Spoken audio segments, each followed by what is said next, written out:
ቤተ ክርስቲያን ካብ ዘፍረየቶም ሓደ ሊቅ ክቡር ዘውገ ምሁራን መርጌታ ይትባረክ በርሄዮም ብትዕግስቲ ብትሕትና ብፍልጠት ዘመናዊ ይኹን መንፈሳዊ ትምህርትን ታሪኽን ፍሉይ ፍልጠት ዘለዎም ምሁር ወዲ ቤተ ክርስቲያን እዮም ነይሮም።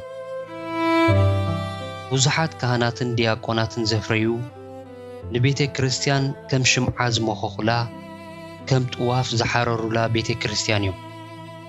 ድሕሪ ነፃነት ኤርትራ ካብቲ ዝነበሮም ልዑል ስልጣን ናይ መንግስቲ ምስ ሓዳስ ቤተ ክርስቲያንን ሃገርን ብኹሉ ማእዝን ክመርሑ ይኽእሉ እዮም ተባሂሎም ናይ ሽዑ ጊዜያዊ ሲኖዶስ ብዋና ጸሓፍነት ላዕለዋይ ምምሕዳር መንበር ፓትርያርክ ተጸዊዖም መጹ። ኣብ ምምጽኦም በቲ ዝነበሮም ብቑዕ ናይ ምምሕዳር ክእለት ናይቲ እዋን ኣማሕዳር ዞባ ደቡብ ዝነበረ ኣድሓኖም ገብረ ማርያም ንመንግስቲ ኣድላይ ሰብዩ ኣይንሰዶም ብምባል ተቃዊሞም እኳ እንተነበረ ብትእዛዝ ፕሬዚደንት ኢሳያስ ኣፈወርቂ ናብ መንበረ ጵጵስና ከም ዝቕየሩ ተገብረ። ካብታ ብላዕለዋይ ሓላፊ ኮይኖም ዝተመደቡላ እዋን ጀሚሮም ሓደሽቲ ፕሮጀክትታት ብምሕንጻጽ ቤተ ክርስቲያን ካብ ናይ መንግስቲ ድጎማ ክትወፅእ ብዙሕ እኳ እንተፀዓሩ እቲ ኣብ ቤት ጽሕፈት መንበረ ፓትርያርክ ዝነበረ ጉጅለ ፖለቲከኛታትን ሰብ ፍሉይ ረብሓ ወገንተኛታትን ዕስለ ድጎኛ ግና ምሕላፍ መገዲ ኸለኦም።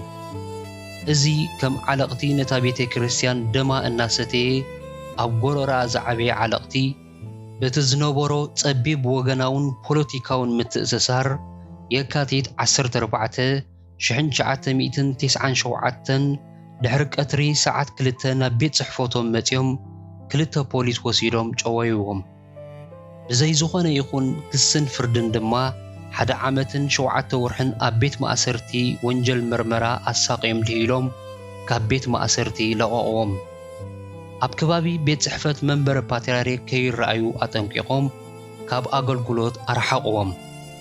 ንቤተ ክርስቲያን እቶም ዓለቕቲ ወገንተኛታት ነታ ቤተ ክርስቲያን ናብ ደልሃመት ከተትዋ። ሰማዕት እምበለ ደም ቅዱስ እንጠንዮስ ኣብ ስልጣን ፓትርያርክ ምስ መጹ እዛ ቤተ ክርስቲያን ብዘይበኣኻ ኣይኮነላን እዩ።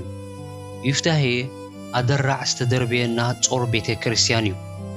እቲ ሓላፍነት መንግስቲ ስለ ዘውጾ ንሱ እቲ ክብሪ ይውሰዶ፣ እቲ ስልጣን ይሓዞ።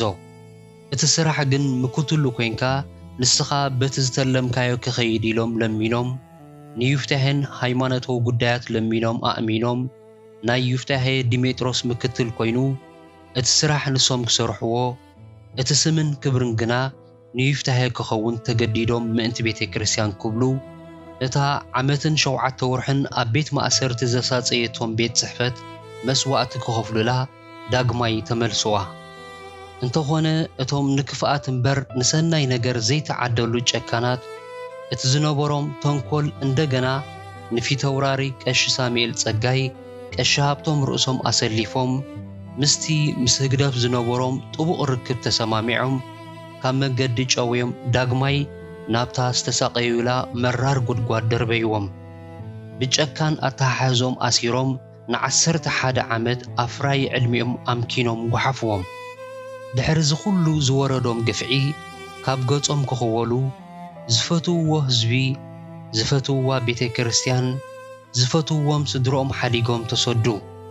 ኣብቲ ኣብ ስደት ዝነበሩሉ እዋን እውን እንተኾነ ነቲ ኣብ ርእሶም ዝወረደ ካብ ሓንጎሎም ዘይከይድ ስምብራት ተጻዊሮም ንቤተ ክርስቲያን ምስ ኩሉ ጸጋማተይ ገለ ከበርክተላ ብምባል ንወለደታት ዝሓልፍ ታሪኽ መጽሓፍቲ ሓዲጎም ሓሊፎም ኣለዉ።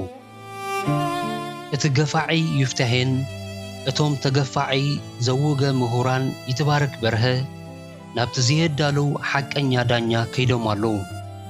እቶም ኣብ ግፍዒ እዞም ንጹህ ሊቅ ካብ ዝነኣሰ ክሳብ ዝዓበየ ካብቲ ሲኖዶስ ኣብ ኤርትራ ዘሎ ኣጨፈርቶምን ተለኣኽቶምን ክሳብ ተራ ምእመን ብወገን ብፖለቲካ ደም እዞም ንጹህ ዝተጸየቑ ታሪኽ ክሓቶም እዩ።